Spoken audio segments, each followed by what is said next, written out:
नमस्कार दोस्तों, स्वागत है एक बार फिर से हमारे यूट्यूब चैनल पर। दोस्तों, आज हम कक्षा 9वीं सामाजिक विज्ञान में जो हमारा अध्याय 1 था फ्रांसीसी क्रांति, उसका ये तीसरा पार्ट है, जिसमें हम जितने भी बचे हुए लघु उत्तरीय प्रश्न हैं उन सारे प्रश्नों को आज हम इस वीडियो में कवर करेंगे। तो दोस्तों, अगर आपने अभी तक हमारे चैनल को सब्सक्राइब नहीं किया है तो आप चैनल को सब्सक्राइब कर लीजिए, ताकि ऐसे ही नए नए वीडियो आप तक हमेशा पहुँचते रहें। देखिए दोस्तों, हमें यहाँ पर पहला प्रश्न दे रखा है, फ्रांसीसी समाज में कर व्यवस्था कैसी थी। हमें बताना है कि फ्रांसीसी जो समाज था वहाँ पर कर व्यवस्था कैसी थी। तो इसका उत्तर हो जाएगा दोस्तों, 18वीं सदी में फ्रांसीसी समाज 3 स्टेटस में बैठा था और केवल तीसरे स्टेटस के लोग ही कर अदा करते थे। वर्गों में विभाजित फ्रांसीसी समाज मध्यकालीन सामंती व्यवस्था का अंग था और प्राचीन राजतंत्र पद का प्रयोग सामान्यतः सन 1790 से पहले के फ्रांसीसी समाज एवं संस्थाओं के लिए होता था। तो फ्रांसीसी समाज में जो कर देने की व्यवस्था थी दोस्तों, यहाँ पर 3 स्टेट में समाज बटा हुआ था और सिर्फ तीसरे स्टेट के जो लोग थे वो ही कर देते थे। उसके बाद देखिए आपके यहाँ पर अगला प्रश्न है, प्रश्न नंबर 15वां, फ्रांस की क्रांति की शुरुआत किन परिस्थितियों में हुई, कोई 2 बिंदु लिखिए। तो इसका उत्तर हो जाएगा, फ्रांस की क्रांति की शुरुआत 14 जुलाई 1790 ईस्वी को हुई, जब क्रांतिकारियों ने बेस्टिल नामक जेल पर धावा बोल दिया। क्रांति 1799 के अंत में आई, जब नेपोलियन नाम के एक जनरल ने क्रांतिकारी सरकार को उखाड़ फेंका और फ्रांसीसी वाणिज्य दूतावास की स्थापना की। उसके बाद आपके यहाँ पर प्रश्न नंबर 16 हो जाएगा दोस्तों, फ्रांस के लिए फ्रांसीसी क्रांति के 2 परिणाम लिखे। जब फ्रांसीसी क्रांति हुई तो उसका फ्रांस को क्या परिणाम भुगतने पड़े, वो हमें यहाँ पर 2 बताना है। तो इसका उत्तर हो जाएगा, फ्रांसीसी क्रांति के 2 परिणाम निम्न हैं। पहला, मानव जाति को स्वतंत्रता, समानता, बंधुत्व का नारा प्रदान किया गया और दूसरा, फ्रांस की क्रांति ने विश्व के अन्य देशों में भी प्रजातंत्र के विकास को गति प्रदान की। फ्रांस की क्रांति के परिणाम स्वरूप फ्रांस ने कृषि, उद्योग, कला, साहित्य, शिक्षा और सैनिक गौरव के क्षेत्र में उल्लेखनीय प्रगति की। उसके बाद यहाँ पर देखिए प्रश्न नंबर 17 आपको दोस्तों दिया हुआ है, 19वीं और 20वीं सदी की दुनिया के लिए फ्रांसीसी क्रांति कौन सी विरासत छोड़ गई। तो इसका उत्तर होगा, 19वीं और 20वीं सदी की दुनिया के लिए फ्रांसीसी क्रांति लोकतांत्रिक अधिकारों के विचार जैसे स्वतंत्रता और जनवादी अधिकारों के विचार फ्रांसीसी क्रांति की सबसे महत्वपूर्ण विरासत थे।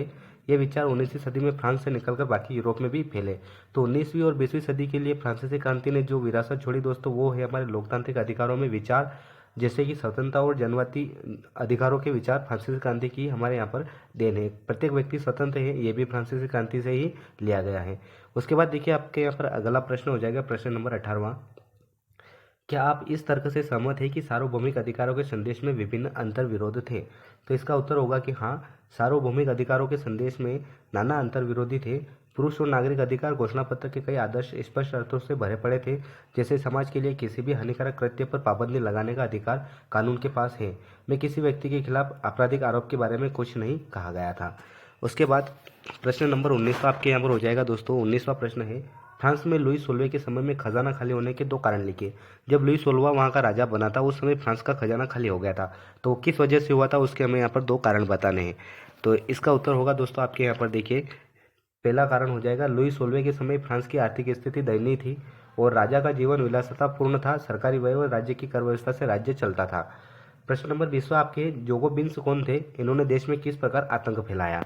तो इसका उत्तर होगा दोस्तों आपके जोकोबिन्स जो थे, इसका उत्तर होगा, मई 1793 में मैक्सिमिलियन रोबेस्पिएरे के नेतृत्व में माउंटेन गुट के नेता गिरोडिन गुट को दरकिनार करने में सफल रहे और जुलाई 1794 तक सरकार को नियंत्रित किया। सरकार में उनके समय में उच्च स्तर की राजनीतिक हिंसा थी, इसलिए जेकोबिन को आतंक के शासन के रूप में पहचाना जाता था। अब यहाँ पर प्रश्न नंबर 21वां देखिए आपके, फ्रांस में 14 जुलाई का क्या महत्व है। फ्रांस को पे 14 जुलाई जो है वो बहुत ही महत्वपूर्ण दिवस है, तो वो क्यों मनाया जाता है। तो इसका उत्तर हो जाएगा दोस्तों, 14 जुलाई को फ्रांस के राष्ट्रीय दिवस के रूप में मनाता है, जिसे बास्तिल दिवस कहते हैं। वहाँ पर जब 14 जुलाई को जो राष्ट्रीय दिवस मनाता है उसको हम बास्तिल दिवस कहते हैं। जैसे हमारे यहाँ पर 15 अगस्त मनाते हैं जिसको हम स्वतंत्रता दिवस, 26 जनवरी को गणतंत्र दिवस, ऐसे फ्रांस में 14 जुलाई को बास्तिल दिवस के नाम से जाना जाता है। आपके यहाँ पर देखिए अगला प्रश्न 22वां प्रश्न है आपके, रूसो कौन था, फ्रांस की राज्य क्रांति में इसका क्या योगदान था। तो रूसो के बारे में हमें बताना है कि रूसो ने फ्रांस की जो क्रांति हुई थी उसमें क्या योगदान दिया। तो इसका उत्तर होगा, रूसो एक जिनेवन दार्शनिक, लेखक और संगीतकार थे। रूसो क्या थे, दार्शनिक थे, लेखक भी थे और संगीतकार भी थे। रूसो ने राजा की निरंकुशता तथा देवी अधिकार के सिद्धांत का खंडन किया और जनता की इच्छा को सर्वोपरि बताया। रूसो ने कहा था कि राजा की निरंकुशता तथा देवी अधिकार, राजा क्या था, वो मानते थे कि राजा का पद देवी अधिकार के अनुसार मिला हुआ है, लेकिन रूसो ने उस सिद्धांत का खंडन किया और जनता की इच्छा को ही सर्वोपरि बताया और इन्हीं की इस सिद्धांत के आधार पर ही फ्रांस में लोकतंत्र की स्थापना हुई थी। उसके बाद देखिए अगला प्रश्न आपके हो जाएगा दोस्तों, प्रश्न नंबर 23वां, मॉन्टेस्क्यू के विषय में आप क्या जानते हैं। मॉन्टेस्क्यू के बारे में हमें बताना है। तो इसका उत्तर होगा, मॉन्टेस्क्यू फ्रांस के एक राजनीतिक विचारक, न्यायविद तथा उपन्यासकार थे। उन्होंने शक्तियों के पृथक्करण का सिद्धांत दिया। देखिए, शक्तियों का पृथक्करण का जो सिद्धांत था, अगर यूँ प्रश्न आ जाए शक्तियों के पृथक्करण का सिद्धांत किसने दिया, तो उसका उत्तर होगा मॉन्टेस्क्यू ने। वे फ्रांस में ज्ञानोदय के प्रभावी और प्रख्यात प्रतिनिधि माने जाते थे। आपके यहाँ पर देखिए, अब अगला प्रश्न हो जाएगा दोस्तों, प्रश्न नंबर 24वां है, डायरेक्टरी शासित फ्रांस पर संक्षिप्त टिप्पणी लिखिए। तो इसका उत्तर होगा डायरेक्टरी शासित फ्रांस जिसके पास संपत्ति नहीं थी, उसे वोट देने का अधिकार नहीं था। सरकार चलाने के लिए 2 विधायकों का गठन हुआ जिसके सदस्यों का चुनाव होता था। दोनों काउंसिलों को मिलकर 5 सदस्यों वाली एक डायरेक्टरी का चुनाव करना था जिसे सरकार चलाने की जिम्मेदारी मिलनी थी। और अब आपके लिए आखिरी प्रश्न है, प्रश्न नंबर 25वां, फ्रांस में दास प्रथा का उन्मूलन कब और किस प्रकार हुआ। फ्रांस में क्या था, दास प्रथा बहुत ही प्रचलित थी और उसका उन्मूलन यानी कि जब वो खत्म हुई तो वह कब हुई और किस प्रकार हुई।